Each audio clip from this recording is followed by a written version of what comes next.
किसी जमाने में एक चोर था। वह बड़ा ही चतुर था।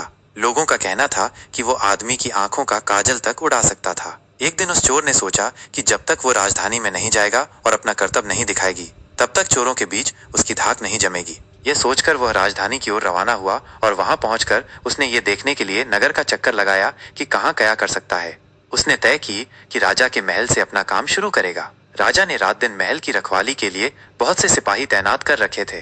बिना पकड़े गए परिंदा भी महल में नहीं घुस सकता था।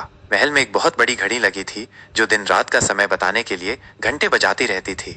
चोर ने लोहे की कुछ कीलें इकट्ठी की और जब रात को घड़ी ने 12 बजाए तो घंटे की हर आवाज के साथ वो महल की दीवार में एक एक कील ठोकता गया। इस तरह बिना शोर किए उसने दीवार में 12 कीलें लगा दी। फिर उन्हें पकड़ पकड़ कर वो ऊपर चढ़ गया और महल में दाखिल हो गया। इसके बाद वो खजाने में गया और वहां से बहुत से हीरे चुरा लाया। अगले दिन जब चोरी का पता लगा तो मंत्रियों ने राजा को इसकी खबर दी। राजा बड़ा हैरान और नाराज हुआ। उसने मंत्रियों को आज्ञा दी कि शहर की सड़कों पर गश्त करने के लिए सिपाहियों की संख्या दूनी कर दी जाए और अगर रात के समय किसी को भी घूमते हुए पाया जाए तो उसे चोर समझकर गिरफ्तार कर लिया जाए। जिस समय दरबार में ये ऐलान हो रहा था, एक नागरिक के भेष में चोर मौजूद था। उसे सारी योजना की एक एक बात का पता चल गया। उसे फौरन ये भी मालूम हो गया कि कौन से 26 सिपाही शहर में गश्त के लिए चुने गए हैं। वो सफाई से घर गया और साधु का बाना धारण करके उन 26 सिपाहियों की बीवियों से जाकर मिला। उनमें से हर एक इस बात के लिए उत्सुक थी कि उसकी पति ही चोर को पकड़े और राजा से इनाम ले।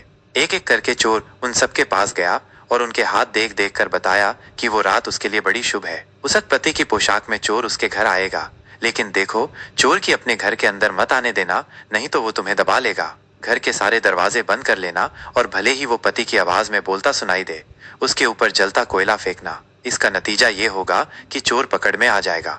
सारी स्त्रियां रात को चोर के आगमन के लिए तैयार हो गईं। अपने पतियों को उन्होंने इसकी जानकारी नहीं दी। इस बीच पति अपनी गश्त पर चले गए और सवेरे 4 बजे तक पहरा देते रहे। हालांकि अभी अंधेरा था, लेकिन उन्हें उस समय तक इधर उधर कोई भी दिखाई नहीं दिया। तो उन्होंने सोचा कि उस रात को चोर नहीं आएगा। ये सोचकर उन्होंने अपने घर चले जाने का फैसला किया। ज्यों ही वे घर पहुंचे, स्त्रियों को संदेह हुआ और उन्होंने चोर की बताई कार्रवाई शुरू कर दी। फल वह हुआ कि सिपाही जल गए और बड़ी मुश्किल से अपनी स्त्रियों को विश्वास दिला पाए कि वे ही उनके असली पति हैं और उनके लिए दरवाजा खोल दिया जाए। सारे पतियों के जल जाने के कारण उन्हें अस्पताल ले जाया गया। दूसरे दिन राजा दरबार में आया तो उसे सारा हाल सुनाया गया। सुनकर राजा बहुत चिंतित हुआ और उसने कोतवाल को आदेश दिया कि वह स्वयं जाकर चोर पकड़े। उस रात कोतवाल ने तैयार होकर शहर का पहरा देना शुरू किया। जब वो एक गली में जा रहा था, चोर ने जवाब दिया, मैं चोर हूँ। कोतवाल समझा कि लड़की उसके साथ मजाक कर रही है। उसने कहा, मजाक छाड़ो और अगर तुम चोर हो तो मेरे साथ आओ, मैं तुम्हें काट में डाल दूंगा। चोर बोला, ठीक है, इससे मेरा क्या बिगड़ेगा। और वो कोतवाल के साथ काट डालने की जगह पर पहुंचा।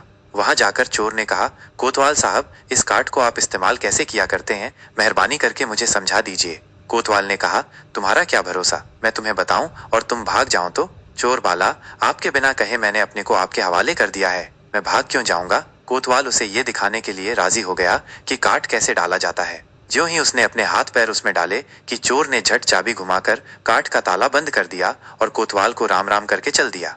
जाड़े की रात थी। दिन निकलते निकलते कोतवाल मारे सर्दी के अधमरा हो गया। सवेरे जब सिपाही बाहर आने लगे तो उन्होंने देखा कि कोतवाल काठ में फंसे पड़े हैं। उन्होंने उनको उसमें से निकाला और अस्पताल ले गए। अगले दिन जब दरबार लगा तो राजा को रात का सारा किस्सा सुनाया गया। राजा इतना हैरान हुआ कि उसने उस रात चोर की निगरानी स्वयं करने का निश्चय किया। चोर उस समय दरबार में मौजूद था और सारी बातों को सुन रहा था। रात होने पर उसने साधु का भेष बनाया और नगर के सिरे पर एक पेड़ के नीचे धूनी जलाकर बैठ गया। राजा ने गश्त शुरू की और 2 बार साधु के सामने से गुजरा। तीसरी बार जब वो उधर आया तो उसने साधु से पूछा कि क्या इधर से किसी अजनबी आदमी को जाते उसने देखा है। साधु ने जवाब दिया कि वो तो अपने ध्यान में लगा था, अगर उसके पास से कोई निकला भी होगा तो उसे पता नहीं। यदि आप चाहें तो मेरे पास बैठ जाइए और देखते रहिए कि कोई आता जाता है या नहीं। यह सुनकर राजा के दिमाग में एक बात आई और उसने फौरन तय किया कि साधु उसकी पोशाक पहनकर शहर का चक्कर लगाए और वो साधु के कपड़े पहनकर वहां चोर की तलाश में बैठे। आपस में काफी बहस मुबाहिसे और 2-3 बार इनकार करने के बाद आखिर चोर राजा की बात मानने को राजी हो गया और उन्होंने आपस में कपड़े बदल लिए। चोर तत्काल राजा के घोड़े पर सवार होकर महल में पहुंचा और राजा के सोने के कमरे में जाकर आराम से सो गया। बेचारा राजा साधु बना चोर को पकड़ने के लिए इंतजार करता रहा। सवेरे के कोई 4 बजने आए। राजा ने देखा कि न तो साधु लौटा और कोई आदमी या चोर उस रास्ते से गुजरा, तो उसने महल में लौट जाने का निश्चय किया। लेकिन जब वो महल के फाटक पर पहुंचा तो संतरियों ने सोचा राजा तो पहले ही आ चुका है, हो न हो ये चोर है जो राजा बनकर महल में घुसना चाहता है। उन्होंने राजा को पकड़ लिया और काल कोठरी में डाल दिया। राजा ने शोर मचाया पर किसी ने भी उसकी बात न सुनी।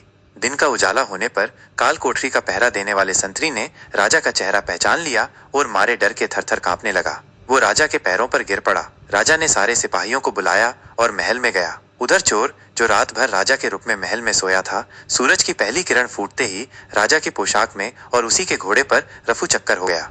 अगले दिन जब राजा अपने दरबार में पहुंचा तो बहुत ही हतरश था। उसने ऐलान किया कि अगर चोर उसके सामने उपस्थित आ जाएगा तो उसे माफ कर दिया जाएगा और उसके खिलाफ कोई कार्रवाई नहीं की जाएगी, बल्कि उसकी चतुराई के लिए उसे इनाम भी मिलेगा। चोर वहां मौजूद था ही फौरन राजा के सामने आ गया और बोला, महाराज, मैं ही वो अपराधी हूँ।